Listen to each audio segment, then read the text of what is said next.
आइए समझते हैं स्मरण शक्ति के बारे में। बुद्धि के प्रधान अंगों में स्मरण शक्ति का प्रमुख स्थान है।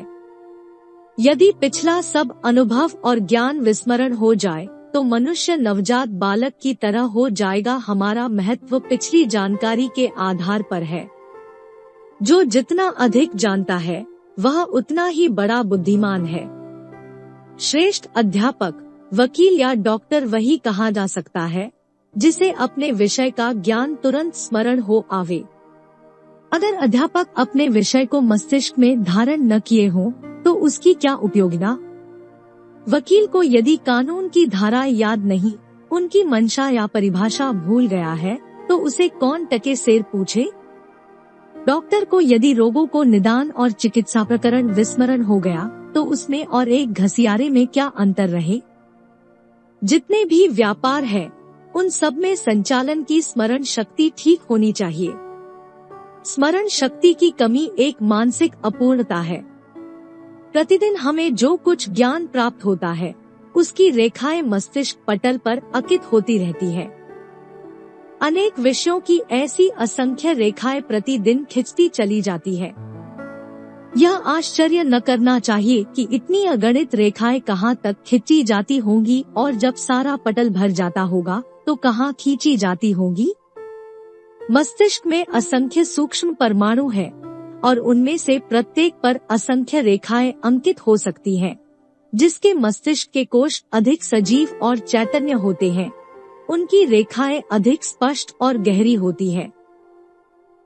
भारी, मोटे और शुष्क कोशों पर ये रेखाएं उथली और अस्पष्ट अंकित होती है। गीली मिट्टी पर एक लकीर खींच दी जाए तो वह वैसी ही बनी रहेंगी, किंतु गुदगुदी रबड़ पर खींची जाए तो कुछ ही देर में दबी हुई रबड़ फिर ऊपर को उभर आवेगी और रेखा को धुंधला कर देगी।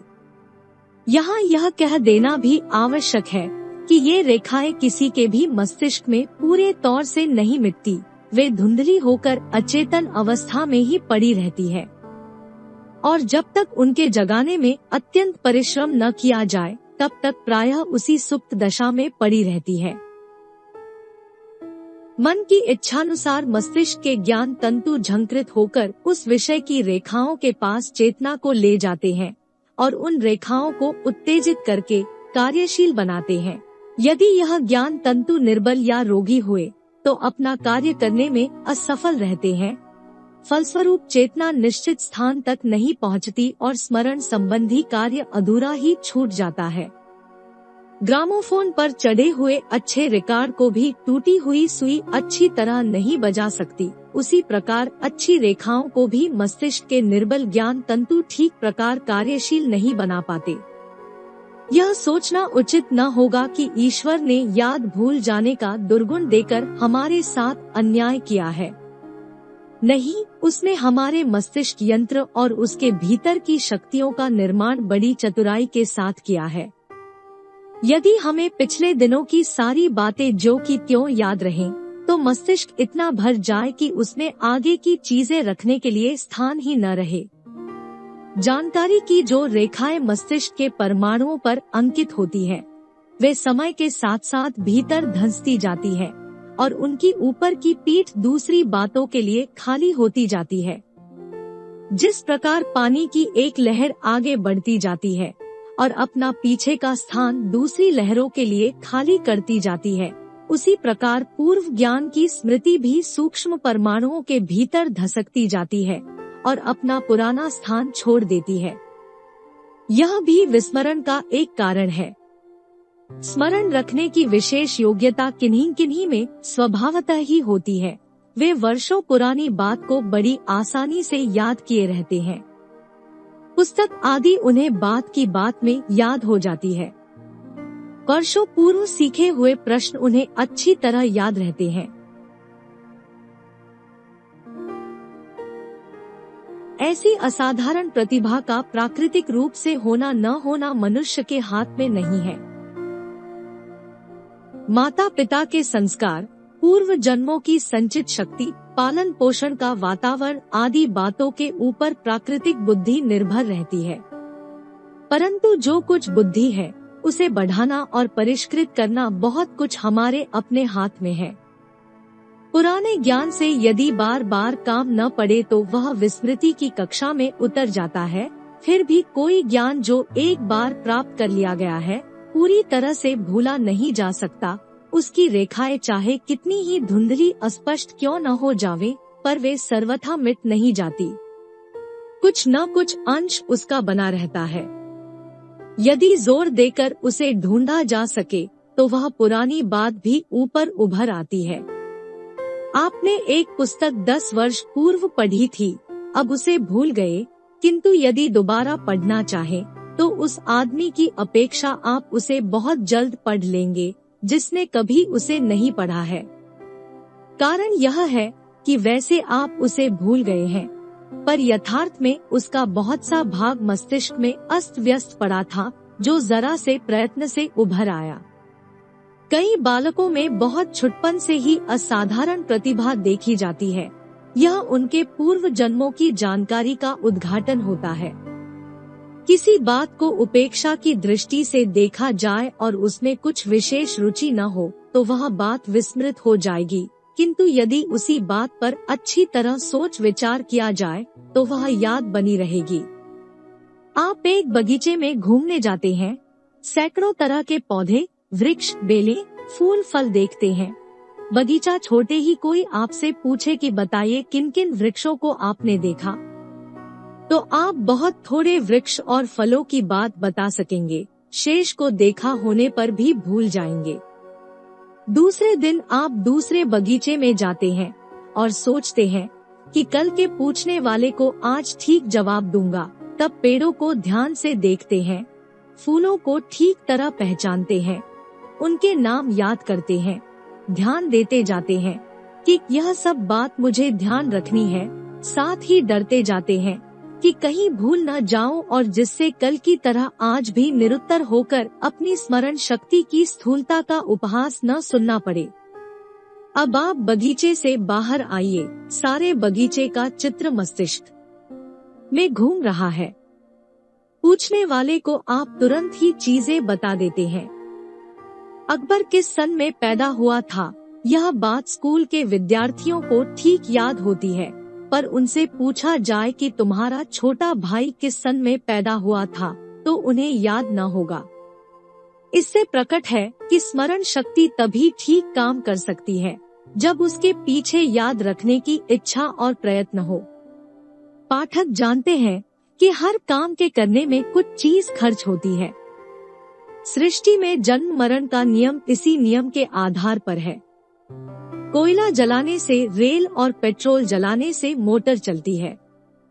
अब विचार करना चाहिए कि मस्तिष्क द्वारा अद्भुत मानसिक शक्तियों का प्रकट होना क्या बिना कुछ खर्च किए होता होगा। स्मरण शक्ति का मूल आधार मस्तिष्क जिस प्रकार शरीर का सर्वोत्तम अंग है, उसी प्रकार उसकी खुराक भी शरीर का सर्वोत्तम भाग होना चाहिए। मस्तिष्क के मोटर में वीर्य का पेट्रोल जलता है। डॉक्टर परावेल ने लिखा है कि खराब मस्तिष्क वाले मूड, दीर्घ सूत्री, भुलक्कड़, विक्षिप्त, क्रोधी तथा अन्य प्रकार के जितने मानसिक रोगी मेरे पास आते हैं, उनमें से 67% ऐसे होते हैं जिन्हें वीर्य संबंधी विकार पहले हुआ होता है। अमर्यादित मैथुन के कारण वीर्य बहुत अधिक मात्रा में खर्च हो जाता है और उष्णता पाकर वह पतला एवं प्रवाही बन जाता है। स्वप्न दोष, प्रमेह, शीघ्र पतन आदि रोग वीर्य पतले और प्रवाही होने के लक्षण मात्र है। ऐसा दीपक जिसका तेल दूसरे छेद से टपक रहा हो, क्या अपने प्रकाश को स्थिर रख सकता है? चिकित्सक लोग जानते हैं कि जिन्हें वीर्य संबंधी रोग होते हैं, उनके सिर में भारीपन, आँखों के आगे चक्कर आना, निद्रा की कमी, अनुत्साह, मानसिक थकावट, कानों की सनसनाहट आदि विकार भी होते हैं, क्योंकि अपनी पूरी खुराक न पाने के कारण मस्तिष्क दिन प्रतिदिन कमजोर होता जाता है। स्मरण शक्ति बढ़ाने के लिए अन्य साधन जितने उपयोगी हैं, उन सबसे अधिक महत्वपूर्ण वीर्य रक्षा का सवाल है। जो लोग अपने मस्तिष्क को विकसित देखना चाहते हैं, उन्हें ब्रह्मचर्य द्वारा मानसिक खुराक तैयार करनी पड़ेगी। इस बात को अच्छी तरह समझ लेना चाहिए कि अन्य उपाय पौधे के आसपास बचाव करने और जमीन खोदने के समान है, जबकि ब्रह्मचर्य उसकी जड़ को सींचने के समान है। अब अगला विषय है अभ्यास से उन्नति। यह जीवन का अखंड नियम है, क्योंकि इससे आत्मा की प्राण शक्ति को अधिक क्रिया करनी पड़ती है और वह नित्य व्यवहार में आने वाले चाकू की तरह मूर्छा आदि से मुक्त रहकर तेज ही होती है।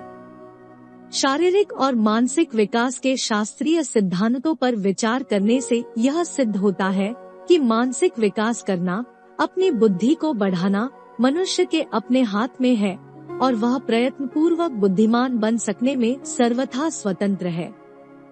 व्यायाम से शरीर का हर एक अंग उन्नति करता है। यह नियम मानसिक शक्तियों पर भी लगता है। एक स्मरण शक्ति बढ़ाने के लिए ताशों द्वारा एक अच्छा व्यायाम किया जा सकता है। पहले दिन बूंदों वाले एक ही रंग के 5 ताश लीजिए और 5 बार यह देख लीजिए कि वे कौन कौन से हैं।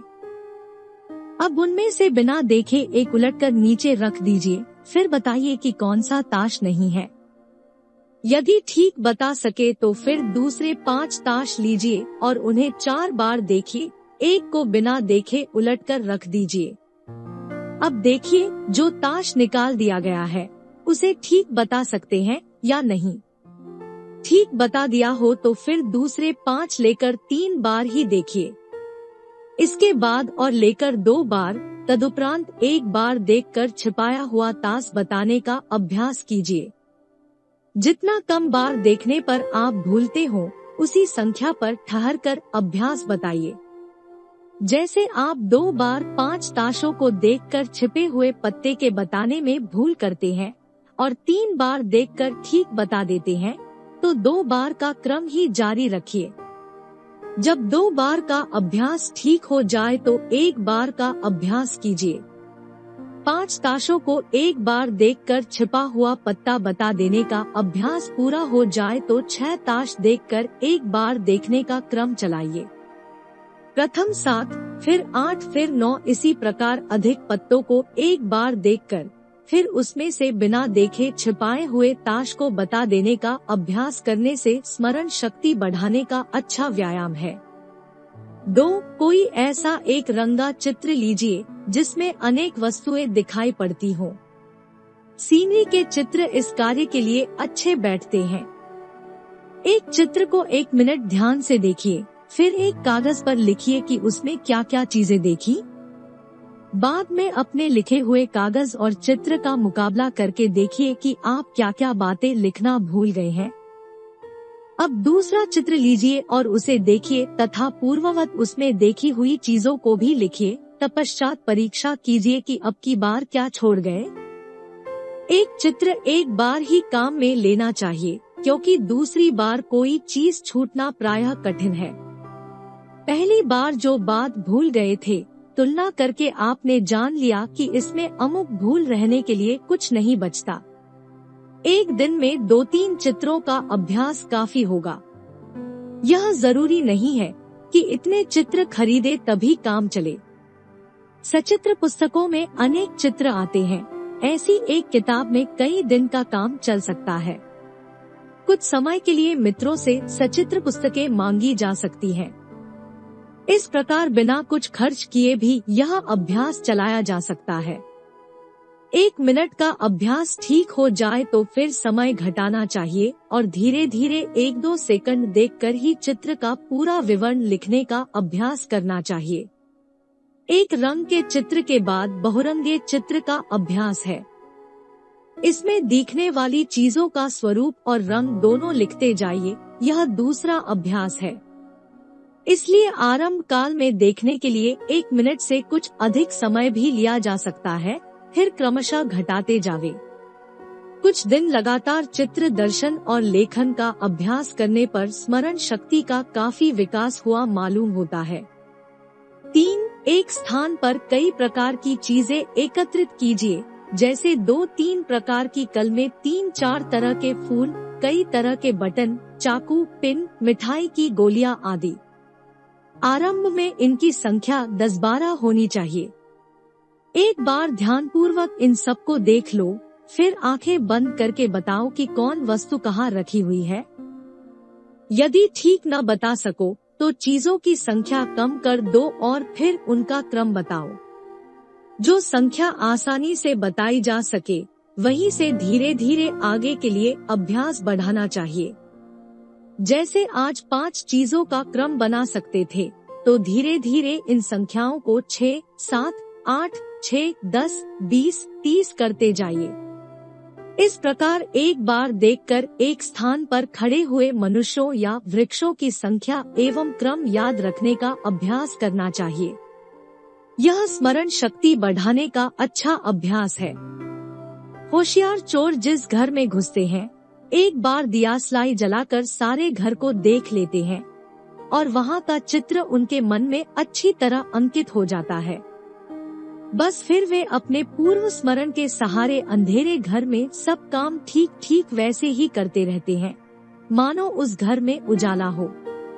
4. सुने हुए शब्दों का स्मरण करने के लिए यह अभ्यास अच्छा है कि किसी मेले आदि ऐसी जगह में जावें जहाँ शोरगुल हो रहा हो और अनेक प्रकार की आवाजें आ रही हो। इन आवाजों में से किसी एक प्रकार के शब्द पर अपना ध्यान जमाइए, जैसे तांगा चलाने की खड़खड़ के ऊपर चित्त को केंद्रित करके उन्हीं का शब्द सुनिए और इससे उनकी दूरी, तेजी, संख्या, पहिए आदि के बारे में अनुमान लगाइए। अन्य प्रकार के शब्दों पर से मन को रोककर तांगों की खड़खड़ पर ही मन लगाना चाहिए। इसी तरह ग्रामोफोन के रिकॉर्डों या किसी बातचीत को शोरगुल के बीच में ठीक प्रकार सुनने का प्रयत्न कीजिए। बड़े बड़े वाक्यों को सुनकर उन्हें लिखिए। इस प्रकार के अभ्यासों से कर्णेंद्रिय की सहायता से स्मरण शक्ति बढ़ाई जा सकती है। 5. प्रश्न पूछकर स्मरण बढ़ाने का नियम भी आशातीत फल देने वाला है। गरुड़ पुराण में यह लिखा है कि अधर्मी लोग नरक को जाते हैं। इस शब्द को ठीक रूप से स्मरण करने के लिए कई प्रश्न पूछने चाहिए। जैसे 1. अधर्मी लोगों को नरक में जाना किस पुस्तक में लिखा है? 2. गरुड़ पुराण में अधर्मी को कहाँ जाना लिखा है? 3. गरुड़ पुराण के मत से कौन लोग नरक जाते हैं? इन प्रश्नों से यह वाक्य जो याद करना था अच्छी तरह मन में जम जाएगा और स्मरण बना रहेगा। 6. यह उपाय सबसे पुराना है और अब तक सबसे अधिक यही काम में लाया जाता है कि जो बात याद रखनी हो बार बार दोहराई जाए। बार बार दोहराना, रटाई, मश्क यह शिक्षा प्राप्त करने की आवश्यक विधि है, परंतु कई बार यह विधि भी व्यर्थ प्रमाणित होती है। विद्यार्थी रटता है पर वह शब्दावली याद नहीं होती या याद भी हो जाती है तो बहुत ही जल्द विस्मरण हो जाती है। कारण यह है कि ऐसी रटाई निरर्थक श्रेणी में चली जाती है और मनोविज्ञान का यह नियम है कि निरर्थक बातों को हम बहुत जल्द भूल जाते हैं। इसलिए रटाई सार्थक बनाने का प्रयत्न करना चाहिए। ऐसा करने से यह बहुत जल्द याद हो जाएगी और बहुत दिन तक विस्मरण न होगी। जो पद्य आपको याद करना हो पहले उसका अर्थ समझिए, इससे उसको याद करना सरल हो जाएगा। जिस विषय के ज्ञान को आप याद रखना चाहते हैं उसके आवश्यक सूत्रों का अर्थ अच्छी तरह समझिए, उसका भाव भली प्रकार मन में लाइए। इसके उपरांत उसे बार बार दोहराएं। पढ़िए या रटिए, वह बात मस्तिष्क में स्थान ग्रहण कर लेगी और सार्थक होने के कारण स्मरण बनी रहेगी। 7. एकाग्रता पूर्वक किसी एक विषय पर लगातार कुछ समय तक गहरा मनन करना बुद्धि बढ़ाने के लिए बहुत ही उत्तम अभ्यास है। इससे सारा बल एक बिंदु पर एकत्रित होता है और एकत्रीकरण से मन की उन्हीं शक्तियों की ओर रक्त की सूक्ष्म स्फुरता का प्रभाव होता है, जिससे उनके प्रसरण में विशेष सहायता मिलती है। तुम्हारी रुचि जिस ओर अधिक हो ऐसे किसी विषय की एक ऐसी उत्तम पुस्तक चुन लो जिसका लेखक कोई योग्य व्यक्ति हो और उसमें नवीन एवं गूढ़ विचार हो। इस पुस्तक का थोड़ा सा अंश बहुत धीरे धीरे एक एक शब्द पर विचार करते हुए पढ़ो और फिर रुककर उस विषय पर खूब गंभीरता के साथ मनन करो। जितने समय में उतना पढ़ा था कम से कम उससे 10 गुना समय उसके समझने में लगाओ। इस गंभीरता पूर्वक मनन करने से केवल नवीन अध्ययन ही न होगा, वरन मानसिक शक्तियों को बढ़ाने वाला व्यायाम भी होगा। मन उचटे तो उसे रोककर उसी विषय पर अलगाओ। परंतु यदि तुमने रुचिकर विषय चुना है तो उस पर मन उचटने की कोई बात ही नहीं है, क्योंकि यह अभ्यास कुछ धार्मिक दृष्टि से नहीं है। इसलिए यदि तुम्हारा मन धर्म में कम रस लेता हो तो दूसरा कोई विषय खुशी खुशी चुन सकते हो। हाँ, कोई ऐसा विषय न हो जिसका मन पर दुष्प्रभाव पड़े। इस प्रकार का अभ्यास आरंभ में 15 मिनट और फिर बढ़ाकर आधा घंटा या 1 घंटा तक किया जा सकता है। 8. स्मरण शक्ति कम हो जाने पर सिर के ऊपर लकड़ी के तख्ते का एक छोटा सा टुकड़ा रखिए और उसको लकड़ी की एक छोटी सी हथौड़ी से धीरे धीरे ठोकिए। पाठकों को अनुभव होगा कि लोग कभी कभी किसी भूली हुई बात को स्मरण करने के लिए सिर खुजलाते हैं अथवा सिर में पेंसिल ठोकने लगते हैं। 9. भोजन के उपरांत हाथ मुंह धोकर लकड़ी की कंघी से सिर के बाल काटने चाहिए। कंघी इस तरह चलानी चाहिए जिससे कांटे कुछ सिर में चुभे। इससे मस्तिष्क निरोग रहता है और स्मरण शक्ति बढ़ती है। 10. प्रातःकाल खुली वायु के किसी एकांत स्थान में जाइए। आराम कुर्सी, मसंद या अन्य किसी वस्तु के सहारे शरीर को न रखकर बिल्कुल निश्चेष्ट हो जाइए, मानो शरीर बिल्कुल निर्जीव पड़ा हुआ है। किसी अंग में जरा भी तनाव न रहे और सारी देह पूर्ण रूप से ढीली पड़ जाए। चित्त को एकाग्र करके बिना होंठ खोले मन ही मन इस मंत्र का जप कीजिए। मेरा मस्तिष्क शीतल और शक्ति संपन्न हो रहा है। उष्णता और थकान को बहुत दूर खदेड़ दिया गया है। मस्तिष्क के सतेज परमाणु अपनी कार्य व्यवस्था को बड़ी तेजी से सुधार रहे हैं। सारा यंत्र ठीक ठीक संचालित हो रहा है। पूर्व स्मृतियां जाग रही है और भविष्य में ठीक स्मरण रहने का समुचित प्रबंध हो गया है। अब मेरा मस्तिष्क बिल्कुल शुद्ध, शांत, शीतल, सशक्त और कार्यक्षम है।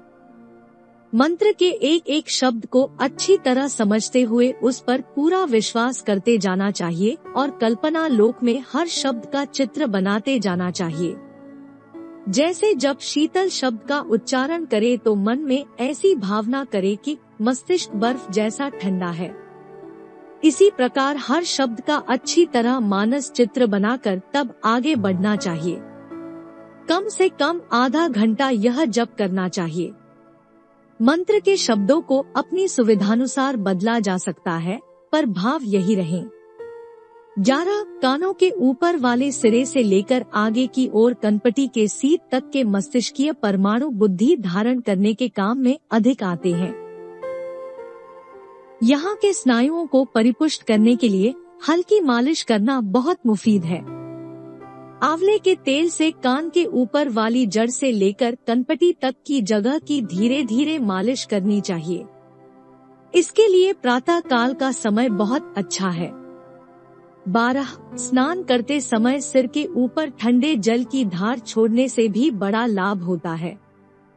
नल के नीचे बैठकर या लोटे से जल की धार छोड़कर सबसे पहले 10-15 मिनट सिर के ऊपर ही पानी लिया जाए तो बड़ा अच्छा हो। इस समय धीरे धीरे सिर को मलते जाना चाहिए। 10-15 मिनट पूरे हो जाने के बाद तब हाथ पांव एवं शरीर के अन्य स्थानों को धोया जाए। इस प्रकार के स्नान से मस्तिष्क का बल बढ़ता और बुद्धि तीक्ष्ण होती है। 13. सिर पर जितने बड़े बाल रख सकना संभव हो रखने चाहिए। इससे मस्तिष्क के कोमल अंगों की सर्दी गर्मी से रक्षा होती है। केशरक्षा से नेत्रों की ज्योति बढ़ती है। वृद्ध पुरुषों को अपवाद रूप छोड़कर नव युवकों को तो सिर घुटमुंड कदापि न करना चाहिए। 1-1.5 इंच केश राशि तो सिर पर रखने ही चाहिए। बालों में वे बाजारू तेल जो मिट्टी के तेल पर बने होते हैं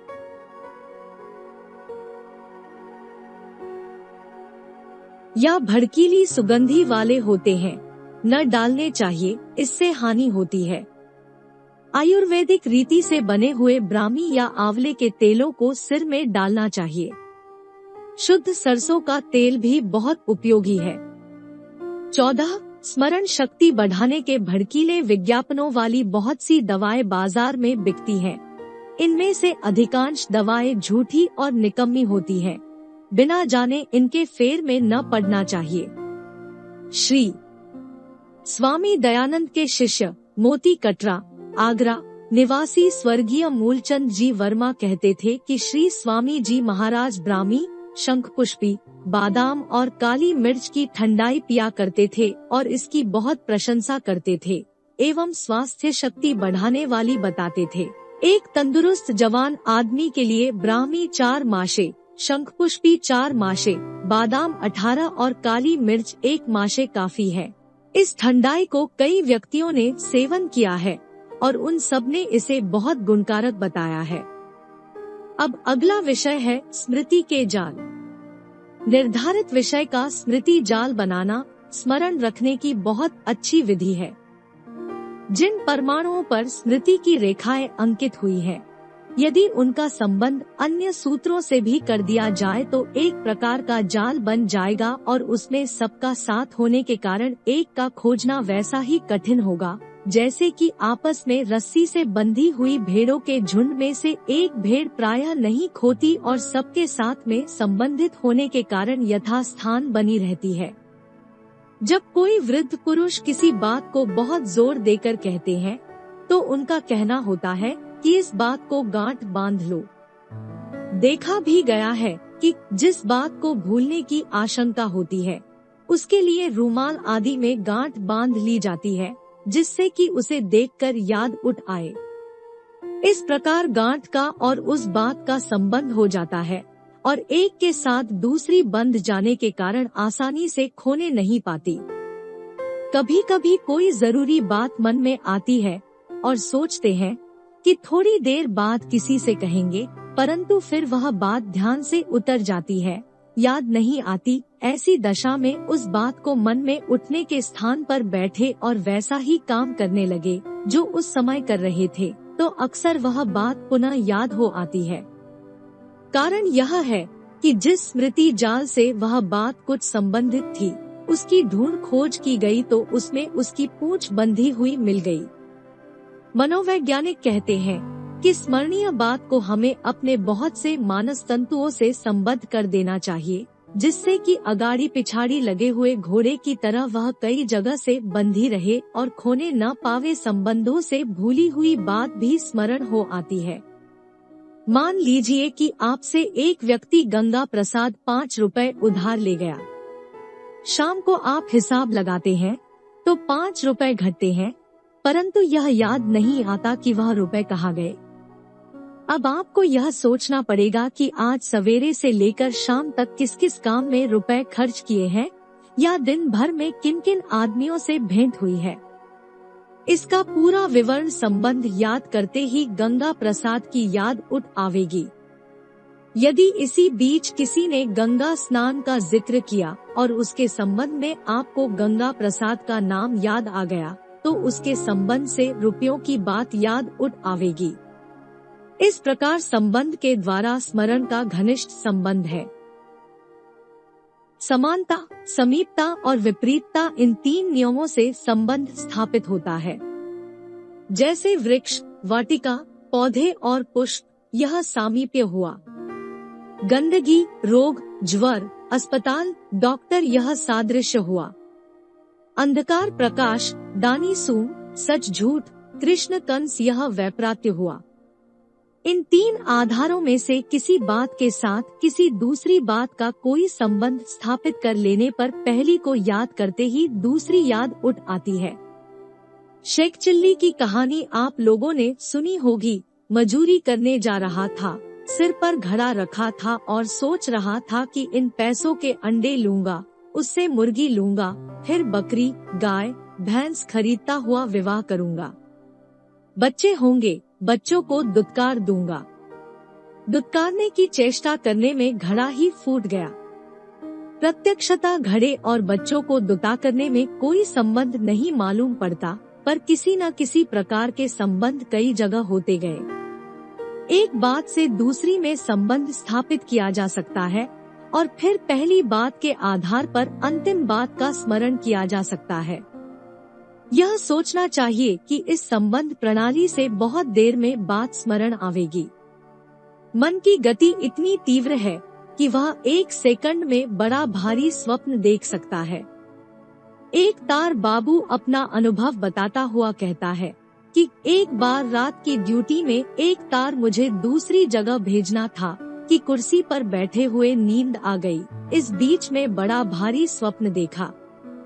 नींद खुली तो मैंने समझा कि 4-5 घंटे जरूर हो गए होंगे और सवेरा होने वाला होगा, परंतु घड़ी की ओर देखा तो मालूम हुआ कि सोते हुए कुछ सेकंड ही हुए हैं।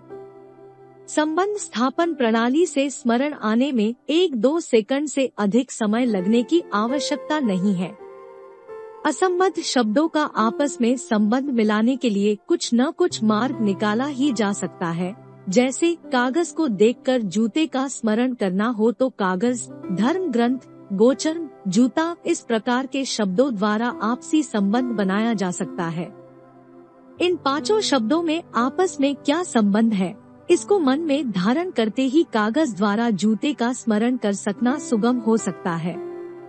इस प्रकार स्मृति के जाल बुनकर हम किसी बात को भूलने से बचा सकते हैं और उसे ऐसी स्थिति में रख सकते हैं कि चाहे जब उसे स्मरण कर लें।